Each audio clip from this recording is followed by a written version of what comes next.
This is a video I'm making for Avante, the young man who was working 2 jobs with a 1-year-old who's struggling and said he was sick and tired of being poor and didn't know how to get out. I didn't have time to answer you when I was walking, but I wanted to take this minute to give you a longer answer. I'll read you the tweet, maybe we'll put it up on the screen. To Avante, the young man who stopped me at the grocery store working 2 jobs with a 1-year-old who asked advice on how to get ahead. I gave you a short answer because I was in a rush and it ate at me. So if you follow me here, maybe you'll read this. What you're going through is tough. Being so young and already having to support a child is not easy, but you'll have the opportunity to become an amazing inspiration in a way I never could. Your success story will become your sermon. That being said, onto the advice. You're going to need to assume that luck isn't real or that it applies to everyone else but you, because the only way you're going to get out of your surroundings is by having something of value that other people want. And right now, the only thing you have is your time with low skills to trade, which is a hard game to play. You have to trade a lot of it only to get a little. So your main objective is to have the time to learn a skill while providing for your family. That means in the short term, your family may have to suffer. Scratch that. Your family will suffer. But better now when they're too young to remember it than when they're too old to forget. Again, not forever, but for now. So these are the things you're going to have to do. And this isn't dabble stuff. This is wake the fuck up, because if you don't, you're going to blink and be 30 and in the same spot, but worse. Number 1, cut all costs. And I mean all costs. You don't eat out anymore for anything. And if you're hungry, you deal with it. If it's not from a discount grocery store, you don't buy it. Clothing, what you've got is everything you need for the next 2 years, period. No exceptions. Reuse, trade, or go to Goodwill. You go to work, you go home, and home is ideally with your family. And when I say family, your folks. And if you don't have folks who have got room or a couch or a basement that you can stay at, the worst case is with another family also trying to make it and save. So it's 6 of you, 8 of you, 10 of you in one spot, all splitting it, all of you contributing. And it's gonna be as cheap as you possibly can. Number 2, increase your income. You're working 2 jobs. Your free time, I want you to spend applying to other jobs closer to what you want to do. He said he didn't like either of the things that he was doing at that time. So any at-home phone sales job has starter roles that require 0 experience to pay $40,000 a year or more. Do that and work your other job in between. If you can't, drive Uber. If you don't have a car, save up until you do. Number 3, the easiest thing to sell is someone else's stuff. So start there. Then learn how to buy stuff for cheap and then flip it. The bigger the thing, the more you make. You go from flipping cards to furniture to home, and the limit never really stops from there on. Final note, I could hear the stress in your voice when you were talking to me about your situation. It sounded like you didn't know what to do. Sadness comes from a lack of options. It's a feeling of hopelessness. But whenever you feel that, I want you to think this is ignorance, not sadness. It means I don't know enough, and that I can control. You asked me to come work for free, but I have no need for low-skilled labor. But I do have a need for high-skilled beasts. It's why I make the books and the courses and the content everywhere for free. So use those. Then get yourself a high-paying job, and every day apply for higher-paying ones. I recommend sales to start. Then once you get in there, for the love of God, work until your fingers bleed because you have no other option. You have no luck. Nothing is going to work out for you. You're not going to catch a break. You're going to have to make it happen. You're going to have to force it. You've got to become undeniable. And the best news is that you can do that in less than a year. So that's my advice. Number 1, cut all your costs, everything. Number 2, work more to make more and apply to better jobs and then learn to sell. 3, start selling more expensive stuff and then eventually sell your own. The game is just trading up over and over and over again. You're just a few trades away from a very different financial situation. So Avante, I wanted to add on top of that, you're in a tough spot, and I think some of the words I probably just said to you might hopefully hit home somewhere.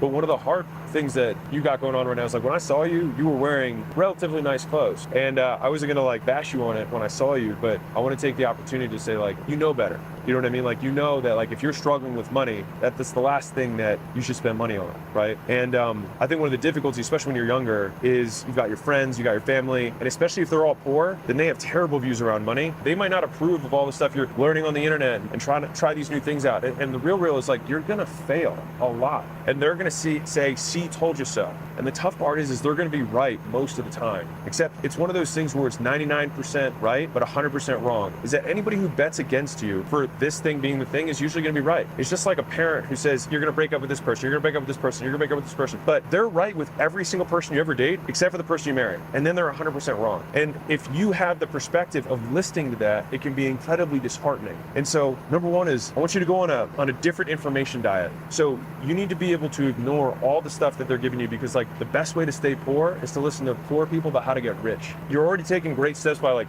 watching content, doing this stuff. Just keep doing more of that. And I'm sure your girl, who you have your baby with, that's your world. Like anybody who's not trying to build Avante 2.0 with you doesn't deserve your time. Because like right now, you have a wallet of money and you got a wallet of minutes. And like every single person you're choosing to pay minutes to or pay dollars to has to earn their keep. And earning their keep in this season of your life is them helping you get to where you want to go. Now, I don't know what you're making in your job. I'm just going to assume the extreme scenario of you're making minimum wage at both jobs and you're working 80 hours doing that. I get it and I respect the hustle, which is why I'm making this video. You need to get more for your time. And right now, the extra time on top of that 80 is you sleeping and probably spending time with your kid. And what I'm going to say, people in your surroundings will say like, that guy's extreme or that guy, he's not balanced. And the answer is yes, I am extreme and I am unbalanced. For the season that you're in, I think you should be too. Because the thing is like, if you don't take action on this, 5 years is going to go by and nothing's going to change because you're not going to get ahead. Like you need to get your head firmly above water because you probably barely feel like you can keep your head above surface, right? That's where all that stress is coming from. And you don't know what to do. So to get the water lower, you've got to lower your time budget and your money budget. And I want to go really extreme with you. And I'm not telling you to do anything I didn't do, all right? I owned my car in cash, which I think was a $5,000 or $6,000 car. And I slept in a room with another dude in a house that had 6 other people in it. And we all split it. So I wasn't in a terrible neighborhood. I just paid $400 a month in a nice neighborhood because I didn't have my own place. And so I had to split my kitchen. And I had to deal with the fact that 3 of them had dogs and shit and piss everywhere all the time. It sucked. But you know what would have sucked more? Not being able to have the money to buy the courses and the seminars and the workshops that I was able to attend with the extra that I saved so I could learn my next skills. And so right now, food and shelter is the only thing you spend money on, and you're gonna drop everything else. And you're gonna drop those expenses to the greatest degree possible. And either your girl is working, if she's working, then you can have childcare. If she's not working to take care of the kid, then you need to say, listen, sweetie, like I gotta do this for us right now. And so like you're putting your sacrifice in, which is you're sacrificing your career so you can be with the kid. I need to sacrifice the kid right now so I can have the career so that together as a family we're balanced rather than the individual. So there's 2 levels of balance I want you to think about. One is the macro, which is like you can be balanced over your lifespan. When you're retired, you'll have more time. You can go to Europe, you can do whatever the other stuff is, right? And also you can be balanced in a family unit. Your wife might spend more time with the kid than she does in her career, but you're gonna spend more time in your career than you do with the kid for now. Cut out the people who are taking your time. Easy way to see this is like, if the people in your life don't have bigger dreams for you than you do, ignore all of their advice. Let's just ignore them entirely. And I know that that's simple to say and hard to do, but you're in a hard situation. And I think the question is whether you can be harder than your circumstances right now. And you have to be to get out of this. Luck has already dealt you a shit hand. Let's assume he's never gonna give you the right hand. You're never gonna get lucky, but you still need to win. And so now it's like, how do I do that? If you have a car, you can have more flexible hours if you drive Uber. That's something that I recommend for a lot of people. If you don't have a car, you need to save up as fast as you can to get one. Buy one in cash, negotiate, try and get yourself $5,000 to $10,000 car in cash. You don't have payments, you just have the insurance, which because it's a cheap car will be less. The remainder of your time, and you got to tell your lady this, is like, I'm going to be spending 4 hours a day, every day, watching these videos, and this isn't me doom scrolling on YouTube. I need you to pick one skill that you want to have and only consume stuff about that. This is my one thing I'll let you buy. It's a timer you can buy for $5, not your phone. And you set the timer and you set it for those 4 hours a day. And every time you look away, you stop the timer. You do 4 hours of real work of studying the skill. After you've done enough of that work and you're like, well, what's enough? 20 hours? Like you're like, oh, I could do that soon. Yeah, I know. That's what I'm telling you. You can get out of this fast. You can switch those 4 hours of you learning the basics of that skill to spending the rest of your time being the most amazing applicant to new jobs that exists in the world. I didn't say go apply to jobs. I said be the best candidate that has ever applied. And you're like, I don't have experience. And you can address that. Like, what I don't have an experience, I will make up for and hustle. And you prove that by messaging multiple people at every company with a snippet personalized to each of them. You know what other people do? Like, they take a half step. They copy and paste the same thing to all 4 people. And you know what the 4 people do? Yeah, he copy and pasted the same message to me. Don't do that. Be personal. Look at the HR recruiter. Look at the head of talent. Look at director of whatever. And message each of them on LinkedIn. If you don't have a LinkedIn, go get one. It's free. And when you submit your resume, put a personalized cover letter on it after reading from the website what that business is about. When you read the job description, good job descriptions say what they want the person to do. And say like, I will be able to help do this thing because of these things, right? And especially a lower level role, your resume is not going to matter as much. Don't let anybody around you say that or fool you into that. What will matter, especially for low level roles, is hustle. So every employer wants to see is somebody who's going to go out of their way to go above and beyond. And so you demonstrate that you're going to go above and beyond. And guess what's going to happen? You're going to do this for 5 different places. You're going to write a custom thing. It's going to take you 4 hours to do the research, write the custom thing, message 20 people because it's going to be 4 people at all 5 places. You know what's going to happen? Nothing.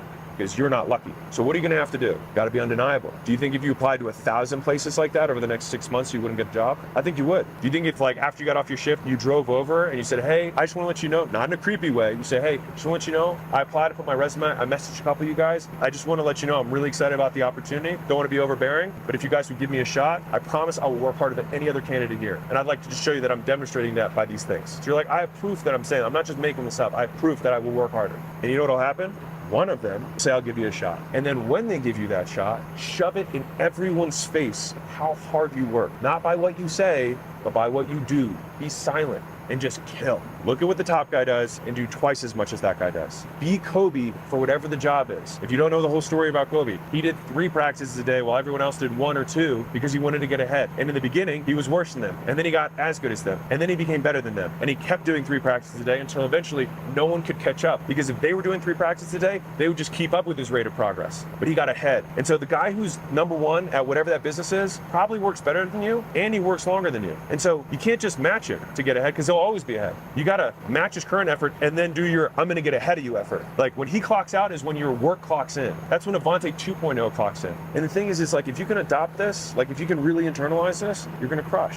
You're gonna win. You can make luck not a factor. When I had Jacob, my 19-year-old, my son, I'm kidding. When I was talking to him, I think he was 16 actually. It was 15 or 16 when I started talking about this. Imagine, he's even less reason to get a job than you, all right? Less experience. I gave him 3 words, and he said he still remembers them this day. I said, volume negates luck.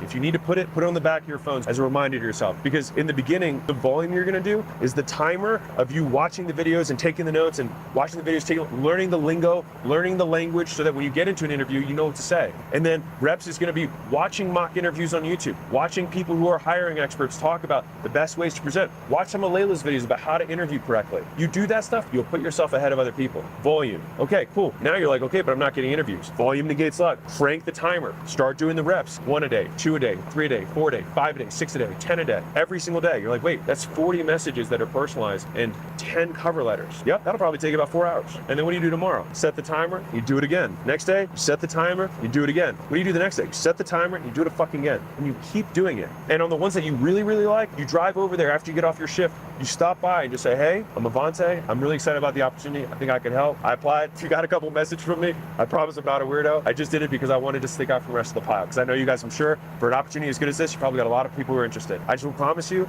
that I just want a shot. You say that, they will give you the interview. And if they don't, someone will. And once you do get that job and you work harder than everyone else, you turn the dial. And you don't do it for a week. You don't work harder than everyone else for a week. You don't work harder than them for a month. You don't work harder than them for 6 months. You work harder than the top guy for a year, for 2 years. And you're like, well, shit, dude, I'm already like 2 or 3 years from now. Yeah, I said it was a season. But on the other side of this season is everything else that you want. And so if I said, Avante, in 36 months, are you willing to give me 36 months to get yourself out of the feeling that you have right now? You're like, I'm sick and tired of being poor. I'm sick of not being able to buy the stuff for my girl that I want. I'm sick of not being able to provide for my kid. I want him to be in a good zip code. I want him to be able to have good school. I want him to be able to have these things. There's a price tag on that. The question is just whether or not you're willing to pay it. If you're willing to pay it, crank the dial, and volume will negate luck, but you can't rely on luck. You can rely on volume, because that, I promise you, independent of race, color, socioeconomic background. You're like, wait, some races, socioeconomic backgrounds or how someone appears gives them an advantage. Sure, but if you do it 1,000,000 times, does it give an advantage? Because you only need one yes. If there's like a lesson I can like have you like etch into your brain, is that there's a significant amount of money and opportunity that sits on the other side of being willing to be rejected by a stranger. If you get rejected 1,000 times, you are no worse off than you are right now. In fact, you're better. Why? Because you have 1,000 times experience. And so you either learn or you win, which means in both cases, by doing, you win by default. I'll give you a little analogy. So let's say you and your buddy are thinking about asking a girl to prom. It'll make sense in a second. And your buddy's like, man, I want to ask Nicole. And you're like, all right, man, why don't you go ask her? It's like, what if she says no? He's like, well, then you're in the exact same position you are now, which is you have no prom date. You will also have no prom date, but you'll have experience of asking one girl. What happens when you talk to the next girl? You'll probably be a little less nervous, and you'll probably realize that you'll survive. You will live if you hear a no. And if you ask 100 girls, do you think one of them will say yes to your prom date? Probably. And in that situation, what are you now? Better off than you were before you asked. The moral of the story there is that you lose nothing from no. You only stand something to gain from yeses. And one yes can change your entire life. And so if you're willing to be rejected and see the rejections as you learning, meaning you win, and see the yeses as you also winning, then you can't lose. And everybody else around you who's poor is going to convince you otherwise. They're going to be like, why are you still doing this? Man, stop bothering those people. Man, you're never going to get the job. And you need to readjust your expectations. Set your goals lower. Hey, that stuff's not for us, right? They're going to tell you those things. Because the thing is that you have something that I do not have and that many people won't have, is that you have a hard fucking beginning. You have a harder and bigger monster to slay. But the bigger the monster, the more epic the hero. And so these are the stories that you're going to someday tell. And these are going to be the sermons that you're going to be able to give to other Avantes in the future. If you can't even muster the willingness to fail for yourself, be willing to fail for your kid, for the story that you're going to tell them. And be willing to fail for the 1,000 other Avantes that you'll be able to someday tell your story to, so they can get out of their situation. So I didn't have time to say that, but hopefully I give you a couple more minutes that give you a little more context. I think I can speak confidently for all of Mosey Nation. We're all rooting for you.